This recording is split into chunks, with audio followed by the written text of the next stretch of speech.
we're starting out with a lot of people saying there's so many perspectives to the food movement. You are going to be on a panel later today. Why don't you tell us about the perspective that you're going to offer? Well, I think, I spent most of my career in the government, actually, with the Foreign Agriculture Service as an agriculture diplomat. And I think, so I spent most of my time there. I spent some time in an industry association, spent time overseas, and now I work for McLarty Associates, where we work with companies on a global basis. So I guess if you were to summarize my approach, it would probably be synergy. Out of many come one or something. But basically the idea is when you work with other people, provided that they're willing to trust each other and provided that they're willing to be honest, that I think you can achieve a high level of performance from the food system and from policy. And those things make a difference. They make a difference for farms and they make a difference for consumers. Herding individuals to try to get behind anything is one thing. Herding companies must be a whole different animal. What is it like to have to try to synergize between groups of many different practices and many different infrastructures and many different bureaucracies in order to try to make collective action?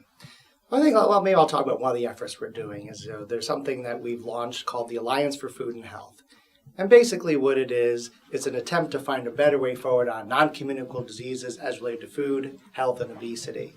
And essentially the problem is that we have 10 to 12 million people a year dying from obesity. Depends on how you measure it. We have a policy approach that needs improvement because people are still dying. So what we did is we worked together with civil society, with government, with international organizations, scientific groups, and now we have more than 200 participants trying to find a better way forward. In a concrete way, basically what this means is finding a way to build trust, finding a way for people to communicate effectively, and trying to basically lay the basis for better policy and better industry actions on these non-communicable diseases. And so far, we started work on topic number 1, which is basically how to encourage fruit and vegetable consumption. So the journey is just beginning. So you mentioned working on building trust, and here, at Food Tank, we're all here for the same reasons in terms of food policy and initiatives, working from the ground up, hands-on work. But how are we reaching the outside community, those who, we're not preaching to the choir, building trust with people where your outreach starts at a basic point, teaching vegetable consumption? How do you do that? What's the skills that make that the most effective? Well, I think if you look at it, basically our approach was essentially to go through people who can vouch for the legitimacy of those involved with this effort. So I was very fortunate that when I started working on AFH, I linked up with someone who was very well respected in the public health community. And so she saw right from the beginning that this was a legitimate exercise. And she's always modest, but I'll say her name, Rebecca Hamill, formerly of the Global Health Council, was instrumental. And so we started expanding from our core. I went to industry and some of the scientific groups and the governments. She basically went to the public health people.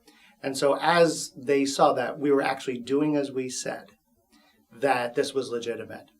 And, we've gotten some tough questions, and I like tough questions, and I hope today I'll get some good ones. Like here was one tough question. One individual who's very well respected in Rome at FAO basically said, well, how do you know what you're going to do? Even if you come to a consensus, how do you know that consensus will be articulating the greater good? It's a good question. Industry can be influential. Industry can buy people out. Industry can cause problems. How do you know that you're going to land in the right place? And my answer is several parts. Number 1, we don't always know. But I think number 2, if we have balance between different interest groups, if we have balance on our committee, if we have balance in how we approach things, if we all have roughly the same goal, that I think that where we end up as a consensus can really approximate the greater good. And the fact is that we have people involved in public health who are still willing to be involved with this. And they know the game. And if they knew this, if they thought this wasn't legitimate, they wouldn't stay involved. But it's a long process. It's taken us 2 years to get here. We're still working on trying to find consensus on the first topic. There's a process underway, but I think because of the good intentions of those involved, I think we're on the road to finding a better way forward together, which is our mantra. Well, that is wonderful. Thank you so much. And what I'm hearing is you are not scared of hard work. Well, I lived in China. I did trade policy in China. I worked on meat issues. worked on biotechnology, worked on non-communicable diseases, working on labeling. But face it, come on, most of the interesting things are hard anyway. If it were easy, we'd all be bored. There you And, go. and agriculture, of course, is a really exciting place to be. You get to work in an industry that really matters, and so it's something I've been working on for 40 years, ever since I was small. And I hope I'll keep on going for another 40.